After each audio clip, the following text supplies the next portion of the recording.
परमेश्वर के बड़े नाम की महिमा हो। फिर से आने वाला प्रभु यीशु मसीह के मधुर और श्रेष्ठ नाम से सबको जय मसीह की अभिनंदन करता हूँ। आज सुबह फिर से एक बार और परमेश्वर की वचन के साथ प्रभात मनन में थोड़ा सी बात मनन करने के लिए परमेश्वर ने एक अवसर दिया है, इसलिए परमेश्वर को धन्यवाद देता हूँ। प्रिय भाइयों बहनों, पिछले दिनों में हम निर्गमन की किताब 12वां अध्याय से कुछ बातें मनन करके आ रहा है। उसका 7वें पद तक हमने पिछले दिनों में ध्यान दिया। इधर सा प्रभु यीशु मसीह का काल्वरी क्रूस का मृत्यु को दर्शाता है। आज हम उसका 8वां और 9वें पद की ओर हम थोड़ा देखें। 8वीं और 9वें पद में 8वें और 9वें पद में हम देख सकते हैं कि the eating of the lamb with the unleavened bread and the bitter herbs. ये मेमना को, पेसगा की मेमना को हम खाना है। कैसे खाना है? अखमीरी रोटी के साथ और कड़वे साग पात के साथ। ये परमेश्वर इधर आज्ञा दे रहा है। आइए हम पढ़ें निर्गमन की किताब 12 अध्याय उसका 8 और 9 पद। और वे उसके मांस को उसी रात आग में बूझकर अखमीरी रोटी और कड़वे साग पात के साथ खाए। उसके सिर, पैर और अदड़ियों समेत आग में बूझकर खाना, कच्चा व जल में कुछ भी पकाकर ना खाना है ना। सिर्फ इसको मारने के लिए नहीं, बाकी बलिदान में हम देख सकते हैं कि मारना है, वो हमको देखना है। परंतु इधर हम देख सकते हैं कि ये मेमना को सिर्फ मारना नहीं और उसको देखना नहीं है, परंतु उसको खाना है। ऐसी हमारा प्रभु यीशु मसीह भी हमारे लिए सिर्फ मारा गया नहीं है, वो हमको सिर्फ देखने के लिए नहीं, उसके बारे में सुनने के लिए नहीं, उसके बारे में बोलने के लिए नहीं, उसके बारे में सोचने के लिए नहीं है, परंतु हमको भी उसमें से खाना है। प्रभु यीशु मसीह खुद हमको बोला हुआ है, मैं जीवन की रोटी हूँ। जीवन को रोटी को हमको खाना है। वो भी कैसे खाना है? आग के अंदर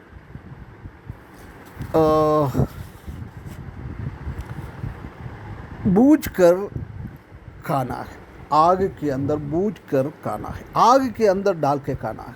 उबाल के नहीं खाना, कच्चा नहीं खाना है, पूरा आग के अंदर बूझना है।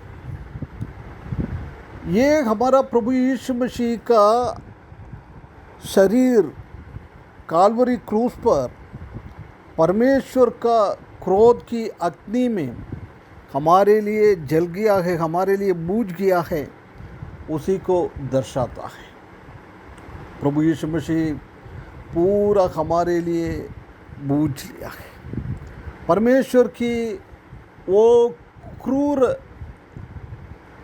और वो क्रोध का अग्नि काल्वरी क्रूस पर वो 3 घंटे हुआ था, उसी के अंदर प्रभु यीशु मसीह का मृत्यु हुआ है, उसी को दर्शाता है।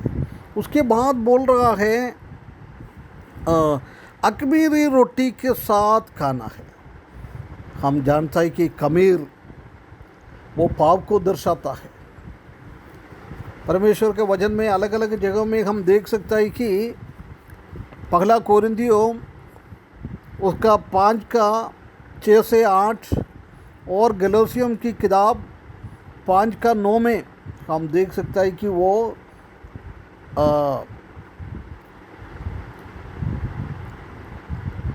खमीर के हमारे जीवन में नहीं होना चाहिए। हमेशा अख़मीर की अनुभव, बिना पाप का अनुभव।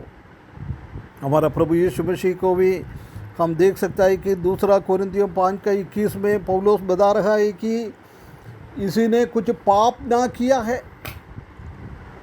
बिना पाप किया हुआ प्रभु यीशु मसीह हमारे लिए, पापियों के लिए मरा है। प्रभु यीशु मसीह का पवित्रता को, प्रभु यीशु मसीह का अख़मीर की अनुभव दर्शाता है। प्रिय भाइयों बहनों, में हमारे जीवन में भी ऐसी ख़मीर अनुभव नहीं होना चाहिए।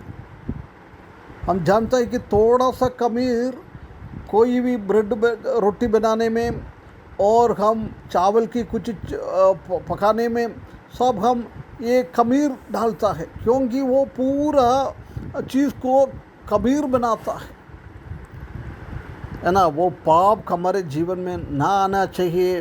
पाप के कारण हमारा जीवन ख़मीर नहीं होना चाहिए। हमेशा हम अख़मीर की अनुभव में होना चाहिए। ये परमेश्वर हमसे चाहता है। प्रभु यीशु मसीह वो बलिदान चढ़ने के पहले चेले लोगों को बुलाया है और मत्ती सुसमाचार 26 अध्याय 26 पद और 1 कोरिन्थियों 11:24, ये दोनों भाग में हम देख सकते हैं कि बोल रहा है, तुम आओ मेरा ये शरीर को खा ले। ये रोटी मेरा शरीर को दर्शाता है। हम उसमें से खाना है। हर हफ्ते हम परमेश्वर को आराधना करने के लिए आता है। जब ये बात हम वो रोटी खाकर याद करता है, प्रभु यीशु मसीह हमारे लिए कष्ट सहा है।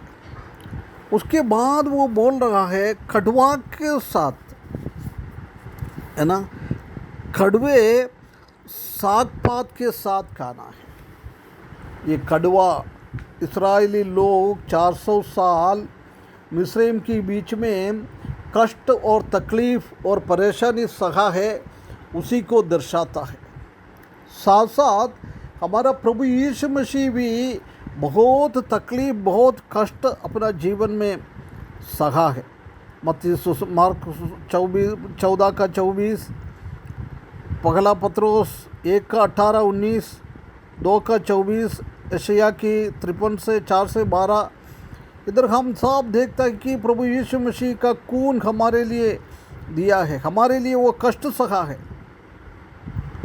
और मत्ती सुसमाचार 27:26 में और यूहन्ना का 19:1 में हम देख सकते हैं कि प्रभु यीशु मसीह को इतना क्रूर रीति से पिटा गया है, उसी को ये चीज़ दर्शाता है। प्रिय भाइयों बहनों, हमारा कष्ट को हमसे दूर करने के लिए, हमारा कड़वा अनुभव को दूर करके मिठास हमारे जीवन में लेके आने के लिए परमेश्वर ने, प्रभु यीशु मसीह हमारे लिए कष्ट सहा है। वो एक मीठा अनुभव में रहने वाला प्रभु यीशु मसीह इस दुनिया में कड़वापन के अनुभव में आ गया है। इसलिए परमेश्वर ये चाहता है कि हम उसको ये बातों को याद करते हुए आराधना करें। प्रिय भाइयों बहनों, हम परमेश्वर का, प्रभु यीशु मसीह का कष्ट और तकलीफ़ को सहते हुए हम परमेश्वर का आराधना कर रहे हैं क्या? एक बार हम सोचें। परमेश्वर को ये सब याद करते हुए, उसको महिमा देने के लिए, उसको आराधना करने के लिए, उसको स्तुति करने के लिए, उसको उपासना करने के लिए इस वचन के द्वारा परमेश्वर हमको सहायता करे। उसके बड़े नाम की महिमा हो।